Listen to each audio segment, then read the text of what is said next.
Kurang ajar. Ana pendhita anyaran kang membo kaya pahlawan.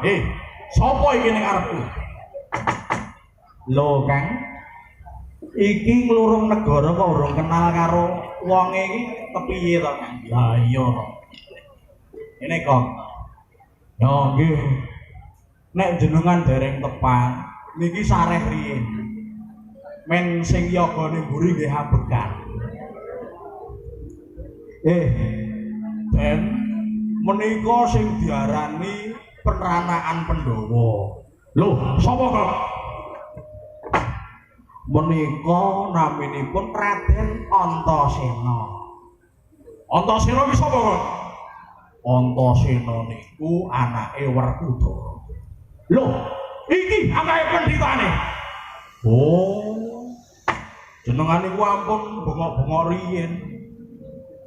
Jenengan luruk ten pertapan mriki ya mung dadi ndok piye. Ndok piye kok? Lho, ora ngerti sejarah, Kok. Terangkan. Terangkan piye, Kok? Ya terangkan.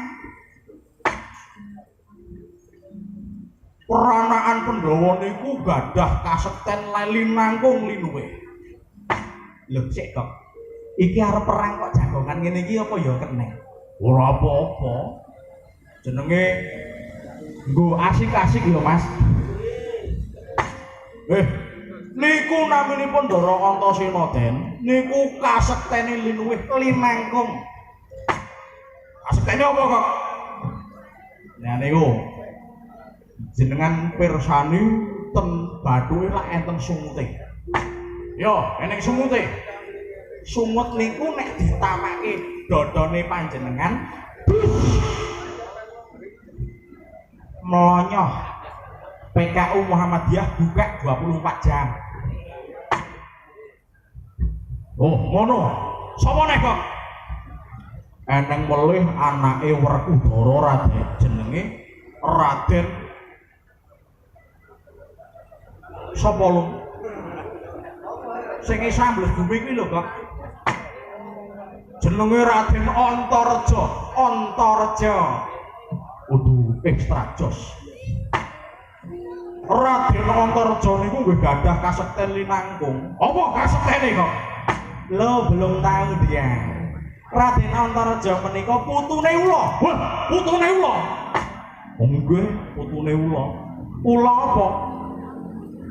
Putune Bathara Antaboga. Iku niku kasektene nek jenengan piloro njeluk bolone ula pirang-pirang.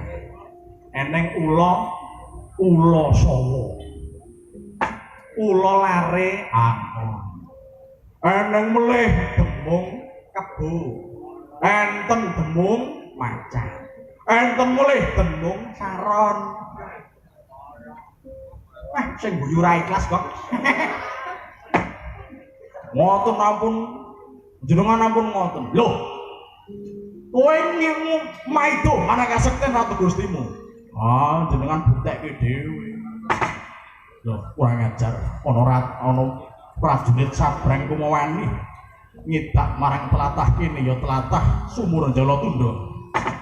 Yo, aku dikongkon ratu Gustiku supaya njugarake Begawan sing jenenge Begawan Biomandha. Mara kaki maju yen ora gelem tugel gulumu. Loh, maju rene tugel gulumu ora mlesati gawuh dadimu keparat.